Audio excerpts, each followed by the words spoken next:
Avouons-le, traiter avec les gens peut être difficile. Ils peuvent mentir, tricher et parfois avoir l'impression qu'ils ne cherchent qu'à rendre la vie plus difficile. Mais devinez quoi? Le stoïcisme nous enseigne que traiter avec les gens, toutes sortes de personnes, fait partie de la grande épreuve de la vie. Marc Aurèle, le roi philosophe stoïcien lui-même, nous rappelle d'être bon avec les gens, d'être patient avec eux. Il croyait que c'est pour interagir avec les autres, les comprendre et travailler avec eux. Alors, quel est le plan de match pour ne pas laisser les parties difficiles de la nature humaine prendre le dessus sur nous? Dans cet épisode, nous plongeons dans le livre de jeu du stoïcisme pour non seulement gérer les gens qui nous entourent, mais aussi pour vraiment prospérer parmi eux. Qu'il s'agisse de gérer des relations délicates ou de rester calme lorsque les autres vous poussent, ces stratégies stoïciennes intemporelles vous couvrent. Il ne s'agit pas d'éviter le chaos, mais d'apprendre à y naviguer avec grâce et résilience. Il s'agit de stratégies pratiques et terra accent grave-terre pour non seulement faire face aux bizarreries des gens, mais aussi pour tirer le meilleur parti de vos interactions avec les autres. Il est fascinant de noter que ceux qui embrassent le stoïcisme mènent souvent des vies plus heureuses et plus épanouissantes. Cette philosophie ancienne ne concerne pas seulement la gestion des difficultés.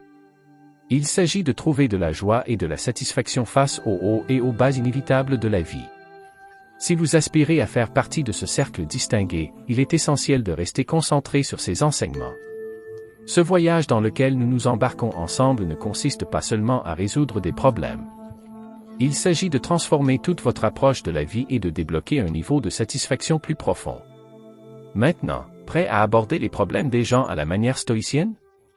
1. Ne vous souciez pas de l'opinion des gens. Imaginez que vous êtes debout sur une scène, sous les lumières vives, le cœur battant, alors que des centaines d'yeux sont fixés sur vous. Vous êtes sur le point de prononcer un discours dans lequel vous avez mis tout votre cœur, un message auquel vous croyez profondément. Pourtant, il y a une voix dans votre tête, qui vous harcèle, qui s'inquiète non pas du message que vous partagez, mais de la façon dont il sera reçu. Vont-ils l'aimer? Vont-ils m'admirer? C'est l'étape de notre vie quotidienne où nous nous retrouvons souvent à jouer, avides des applaudissements et de l'approbation d'un public que nous ne rencontrerons peut-être jamais. Cette envie nous entraîne dans une lutte silencieuse, un bras de fer entre l'expression de notre vrai moi et le jeu à la galerie pour des hochements de tête d'approbation. C'est un conflit que Marc Aurèle a abordé il y a des siècles, nous rappelant que la recherche de la gloire posthume ou de l'approbation des autres est une quête détachée de notre réalité et de notre présence. Nous nous aimons plus que les autres, mais nous nous soucions de leur opinion plus que de la nôtre, disait Marc Aurèle dans ses méditations. Cette déclaration souligne l'ironie de notre quête de validation externe plutôt que de paix et de satisfaction intérieure.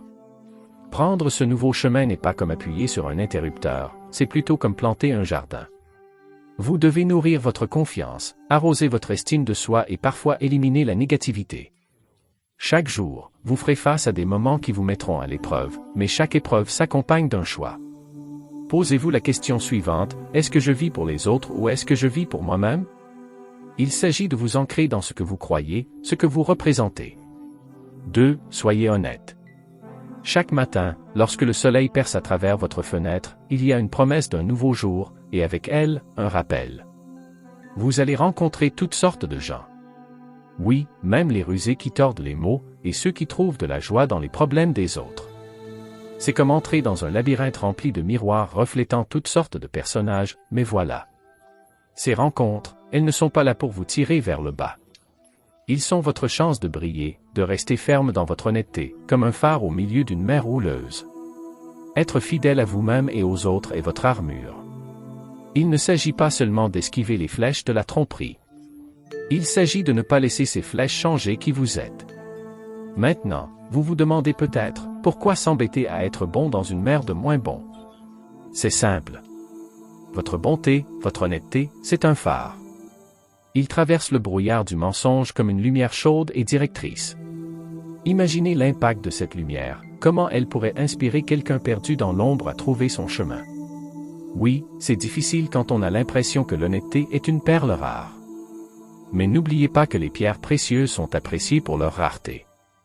En choisissant d'être honnête, vous ne protégez pas seulement votre paix.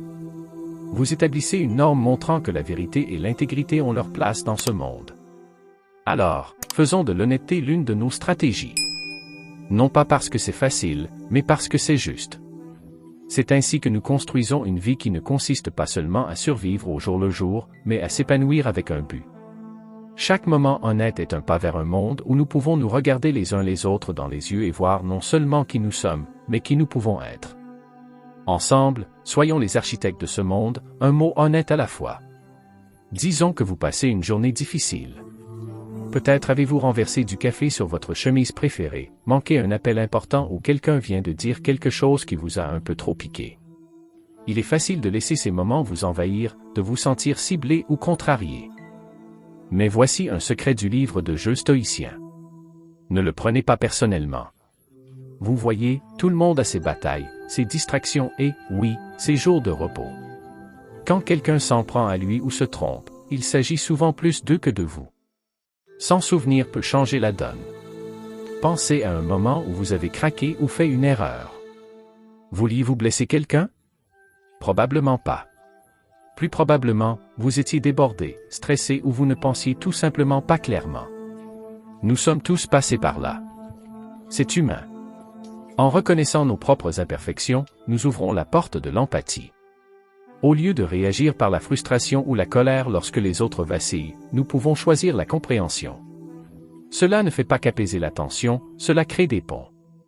La prochaine fois que vous recevrez un commentaire grossier ou l'erreur d'un ami, faites une pause. Respirez. Demandez-vous, ai-je déjà été à leur place? Il y a de fortes chances que ce soit le cas. Ce changement de perspective ne consiste pas seulement à donner une pause aux autres. Il s'agit d'enrichir votre propre tranquillité d'esprit. Cela vous aide à rester centré, calme et, surtout, connecté à ceux qui vous entourent. Adopter cette stratégie stoïque ne consiste pas à rejeter vos sentiments, mais à choisir un chemin de croissance et d'empathie. Et c'est ainsi, mes amis, que vous devenez plus valorisés, non seulement par les autres, mais par vous-même. 4. Soyez patient. La patience, ce n'est pas seulement attendre. C'est un art, une force silencieuse qui nous distingue. Pensez Y.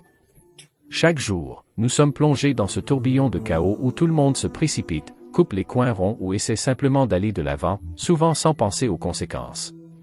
Il est facile de se laisser prendre par cela, de perdre son sang-froid, d'oublier qui nous sommes et ce que nous représentons. Mais c'est là qu'intervient la magie de la patience. En choisissant la patience, nous ne faisons pas que réagir, nous prenons le contrôle. Nous observons, comprenons et agissons d'une manière qui s'aligne sur nos valeurs fondamentales. C'est comme être l'œil calme de la tempête, où tout le reste n'est que sauvage et imprévisible. La question est maintenant de savoir pourquoi cela est important. Dans un monde qui valorise la solution rapide, la réponse rapide, la patience vous distingue comme un phare dans une nuit brumeuse. C'est un signal clair de votre force, de votre intégrité et, surtout, de votre compréhension du fait que les bonnes choses, les vrais progrès, prennent du temps. Il ne s'agit pas de laisser les gens vous marcher dessus. Loin de là. Il s'agit de connaître votre chemin, votre valeur et d'avoir la force intérieure de vous y tenir même lorsque tout le reste est en avance rapide. Il s'agit de donner aux situations et aux personnes le temps dont elles ont besoin pour révéler leur vraie couleur, ce qui vous permet de prendre des décisions qui sont les bonnes. Pas seulement maintenant, mais aussi pour l'avenir. Par où commencer? Commencez par vous-même. La prochaine fois que vous êtes pressé, que quelqu'un vous coupe la route dans la circulation ou qu'un ami met trop de temps à aller droit au but, respirez. Rappelez-vous que ce moment est votre chance de faire preuve de patience, d'être cette force stoïque dans un monde qui essaie constamment de pousser vos boutons. N'oubliez pas que c'est dans ces petits moments quotidiens que nous construisons les fondations d'un personnage qui n'est pas seulement admiré, mais vraiment apprécié. La patience est votre arme secrète, votre force tranquille, qui en dit long sur qui vous êtes et l'impact incroyable que vous pouvez avoir sur le monde qui vous entoure. Acceptons-le, maîtrisons-le, et montrons au monde le pouvoir d'être patiemment puissant. 5. Soyez un exemple. Prenons l'exemple d'une promenade dans la rue en vous occupant de vos propres affaires, quand soudain vous voyez quelqu'un aider une personne âgée à faire ses courses. Sans un mot, ils ont partagé un message puissant. C'est le cœur du stoïcisme, l'action plutôt que les mots. Il s'agit d'être cette personne qui, par des actes simples, allume une étincelle chez les autres. Il ne s'agit pas de crier vos croyances sur les toits. Il s'agit de les vivre si clairement que les autres ne peuvent s'empêcher de le remarquer et de se sentir inspirés à faire de même. Pensez Y comme un effet d'entraînement. Vos actions peuvent inspirer ceux qui vous entourent à répandre la gentillesse et la sagesse simplement en étant un exemple vivant des vertus auxquelles vous croyez. De nos jours, alors que le monde bourdonne de distractions, être cet exemple est plus important que jamais. Il est facile de se perdre dans le bruit pour suivre la foule. Mais imaginez l'impact de choisir d'être un phare de positivité et de force. En incarnant les principes du stoïcisme, vous n'améliorez pas seulement votre propre vie, vous éclairez la voie pour les autres. Chaque choix de rester calme face à l'adversité, de faire preuve de gentillesse là où d'autres ne le feraient pas, ajoute de la valeur non seulement à votre vie, mais aussi à la communauté qui vous entoure. Alors, quelle est la première étape? Cela commence par les petits choix. Choisissez d'écouter plus que vous ne parlez, de montrer de la gratitude même pour les petites choses et d'aborder les défis avec un cœur calme et stable. N'oubliez pas qu'être stoïcien n'est pas une question de perfection, mais de progrès. Chaque pas que vous faites pour vivre vos valeurs est un pas vers devenir un membre plus précieux de votre cercle, inspirant les autres à s'efforcer de donner le meilleur d'eux-mêmes aussi. Et ce faisant, vous trouverez un bonheur plus profond, non pas à partir d'accolades extérieures, mais en voyant le changement positif que vous avez déclenché dans le monde qui vous entoure. 6. Éliminez les détracteurs. Plongeons directement dans quelque chose qui touche de près beaucoup d'entre nous. Le bruit, la négativité, et oui, les détracteurs. Vous savez de quoi je parle. Ces voix, parfois fortes, parfois un murmure, vous disant que vous n'êtes pas assez bon, que vous ne pouvez pas faire cela, que vous n'y arriverez pas. Mais voici un secret des stoïciens qui est aussi puissant aujourd'hui qu'il l'était il y a des siècles. Accordez-les. Imaginez porter un bouclier invisible, laissant toute cette négativité rebondir. Pourquoi? Parce que ce qui compte vraiment, c'est ce que vous faites, vos actions, vos choix.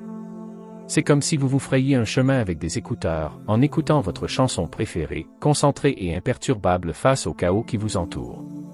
C'est un peu comme la blague de Cicéron sur Caton vivant comme s'il était à l'intérieur de la République de Platon plutôt que dans la lie de Romulus. Caton n'a pas laissé la corruption et le désespoir de son époque dicter ses actions. Au lieu de cela, il s'est concentré sur ce qui était juste, ignorant les turbulences extérieures. Pensée Y. Quand tout autour de vous semble s'effondrer, quand l'espoir semble être un lointain souvenir, c'est le moment de s'ancrer dans ce qui est juste. Il ne s'agit pas d'ignorer les problèmes du monde ou de prétendre qu'ils n'existent pas. Il s'agit de reconnaître ce qui est sous votre contrôle, votre intégrité, vos actions, votre réponse à l'adversité. Marc Aurèle a mis le doigt sur le problème lorsqu'il a dit « Il ne s'agit pas d'être indifférent. Il s'agit d'être concentré sur le fait d'être la meilleure version de vous-même, peu importe la tempête qui fait rage autour de vous. » Pour mettre en œuvre efficacement ces stratégies stoïques, nous devons garder à l'esprit cette étape cruciale, pour faire taire les détracteurs. Non pas avec de l'arrogance ou de l'ignorance, mais avec une profonde compréhension que votre valeur n'est pas déterminée par le chaos extérieur ou les opinions des autres. Il est déterminé par vos actions, vos choix, votre engagement à faire ce qui est juste, même lorsque c'est difficile. C'est ce que signifie vivre comme un stoïcien au XXIe siècle, être plus valorisé, non pas pour les applaudissements ou l'approbation, mais pour la qualité de votre caractère et les actions qui parlent plus fort que n'importe quel mot ne pourrait jamais le faire. Continuons d'aller de l'avant, d'éliminer les détracteurs et de nous concentrer sur ce qui compte vraiment. 7. Soyez plein d'amour. Avez-vous déjà remarqué que certaines personnes semblent illuminer une pièce lorsqu'elles y entrent? C'est comme s'ils portaient cette ambiance, cette énergie qu'il est difficile d'ignorer. C'est ce qu'est être plein d'amour. Il ne s'agit pas d'attendre que quelqu'un vous remarque, qu'il vous donne ce signe d'approbation. Il s'agit d'être cette personne qui remarque les autres, qui répand la positivité simplement en étant elle-même. Imaginez si nous faisions tout cela, si nous choisissions tous d'être des sources de gentillesse et de soutien, le genre d'impact que cela aurait. Marc Aurèle, un philosophe stoïcien, a un jour souligné l'importance de faire le bien pour se sentir bien. C'est simple, mais tellement puissant. En mettant de l'amour là-bas, en prenant véritablement soin des autres, vous créez un effet d'entraînement. Vous devenez cette personne avec qui tout le monde veut être, non pas parce que vous cherchez à attirer l'attention, mais parce que vous donnez quelque chose d'inestimable, votre affection, votre temps, votre compréhension. Maintenant, soyons réalistes. La vie n'est pas toujours faite de soleil et d'arc-en-ciel. Nous faisons face à des défis, nous sommes renversés, et parfois il semble plus facile de se fermer que de s'ouvrir. Mais c'est là que la magie du stoïcisme entre en jeu. Il nous enseigne la résilience, la force de rebondir avec encore plus d'amour et de compassion. C'est comme l'a dit Sénèque, chaque personne que nous rencontrons est une occasion de pratiquer la gentillesse. Alors, quand vous vous sentez déprimé, quand le monde semble contre vous, c'est le moment de vous pencher, d'être encore plus généreux avec votre amour. Il ne s'agit pas d'ignorer vos sentiments, mais de les canaliser en actions positives qui vous élèvent non seulement vous, mais aussi ceux qui vous entourent. Cette stratégie, être plein d'amour, ne consiste pas seulement à faire en sorte que les autres se sentent valorisés, il s'agit aussi d'enrichir votre propre vie. Il s'agit de créer des liens, de se sentir partie prenante de quelque chose de plus grand que soi. Lorsque vous mettez de l'amour dans le monde, il a une façon de vous revenir, souvent quand vous vous y attendez le moins, mais dont vous avez le plus besoin. Alors, prenez une page du livre de jeu stoïcien, choisissez d'être un phare d'amour et de gentillesse.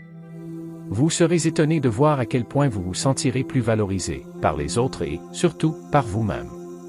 C'est un voyage qui vaut la peine d'être entrepris, un chemin qui mène à une vie plus épanouie, plus connectée.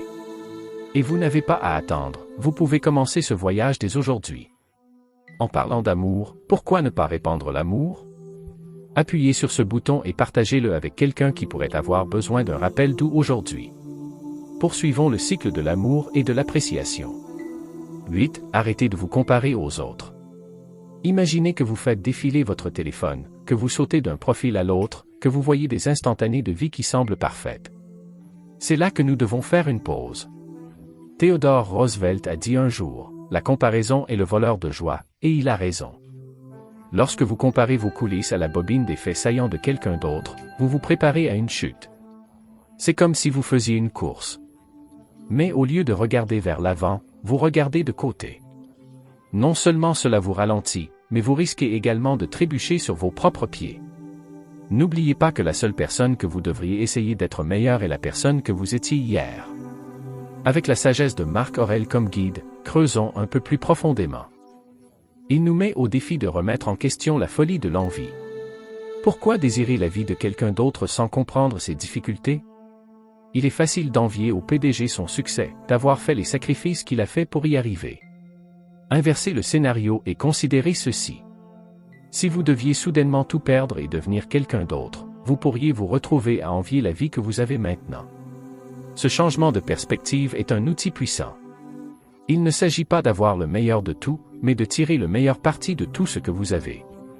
Épicure, comme l'a mentionné Sénèque, le ramène chez lui avec cette pensée. Assez ne sera jamais assez pour la personne pour qui trop est trop peu. Le contentement ne consiste pas à se contenter de moins. Il s'agit d'apprécier ce qui vous appartient déjà. Dans un monde qui nous pousse constamment à vouloir plus, ce principe stoïcien nous invite à chérir l'ici et maintenant. Prenez donc un moment pour regarder autour de vous et à l'intérieur. Vous trouverez de la valeur non pas dans la comparaison, mais dans la gratitude et l'appréciation de soi. Tout au long de votre voyage dans la vie, laissez-vous guider.